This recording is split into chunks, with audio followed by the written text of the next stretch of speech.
Welcome to our Greenfield Analysis Supply Chain Optimization tutorial. In this video, we'll show you how you can use GreenfieldAnalysis.ai to optimize your supply chain and plan new distribution centers. Let's start by navigating to GreenfieldAnalysis.ai. You can also use the link in the video description. Once we get our account set up, we can see we've already got some data preloaded that we can experiment with. But for this tutorial, let's load in some new data.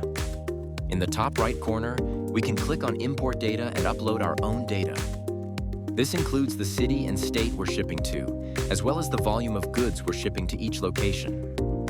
From here, we can see where our biggest groups of customers are located and ideal locations for a distribution center. We can also see where we might want to place 2, 3, or even more distribution centers to best serve our customers, as well as see how many customers would be served by each location. Let's say we already have a distribution center in Knoxville, Tennessee. We can add the location manually, and the other locations will adjust based on this new information.